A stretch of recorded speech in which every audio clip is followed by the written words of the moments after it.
I want to do a series of videos to talk about how to sketch more loosely. I'll start with tip number 1, and it's called disrespecting the edges. I will use these two buns as example, so here we go.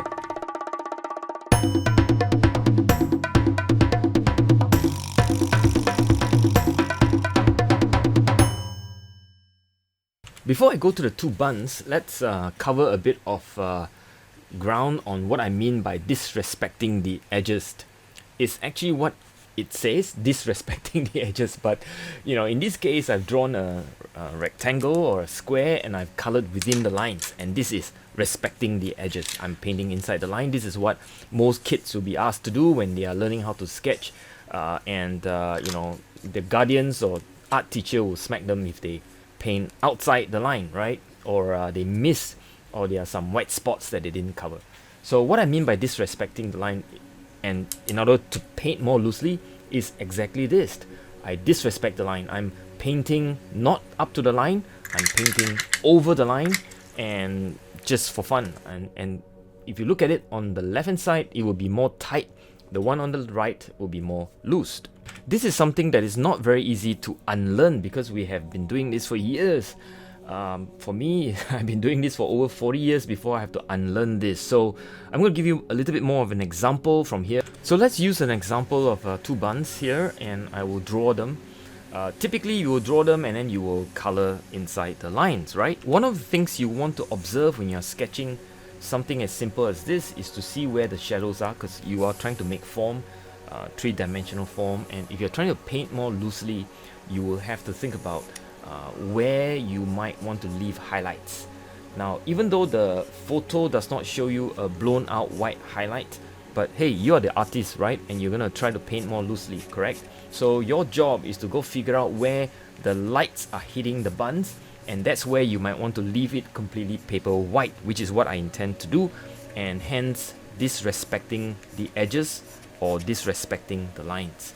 And by that I mean, well, you'll see shortly when I color it. But now I'm just going to sort of draw the lines. Or a side note is that the lines itself will give you a form, or making it more three-dimensional. The slight curve actually is what gives you the slight three-dimensional feel to the two buns that we're drawing right here.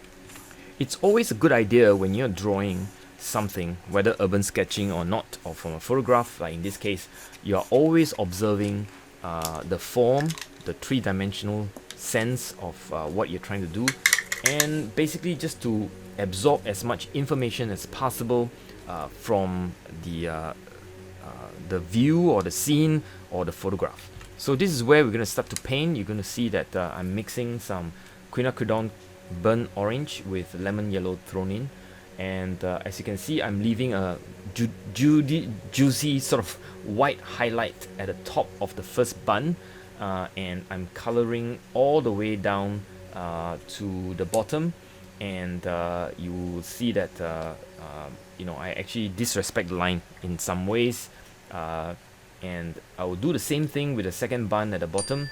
As you see, I'm putting in with across the bottom line, basically disregarding the lines, if you like, or disregarding the edges. Hence the title of the video, disrespecting the edges. And I'm just coloring it in the sense that I'm leaving a juicy piece of white highlight on top, connecting the two shapes, and at the same time I am going down to paint all the way down, including the shadow with the same shape, with the same color.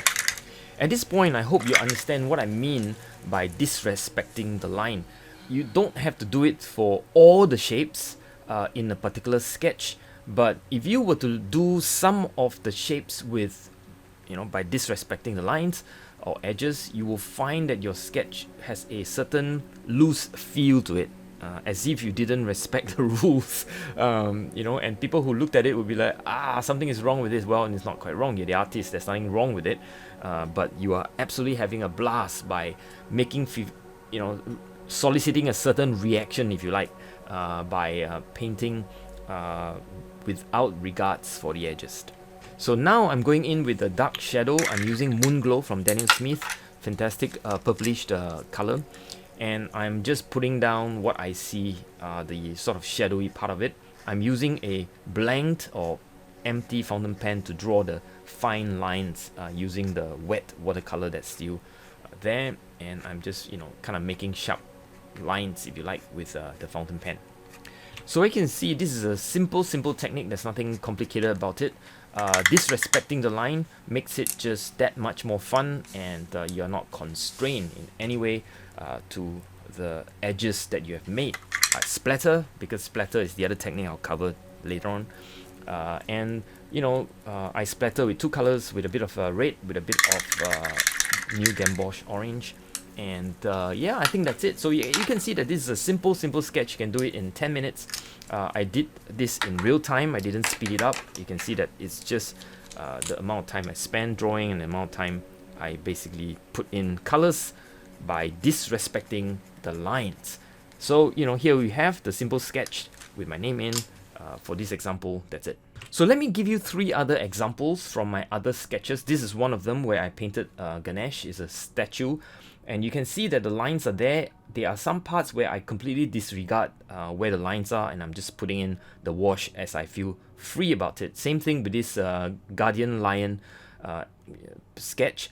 Some of you may have seen it in some other earlier videos. Same thing, I paint right across the line and in some way disrespecting the line everywhere. A little bit more of a complicated sketch here. This is 3 cups, and you can see some of the areas here I don't paint all the way until the line, and some where I'm just painting over the line. So I hope you enjoyed this video. Please subscribe and like. If you find this useful, I'll see you in the next one. Stay safe meanwhile. Bye.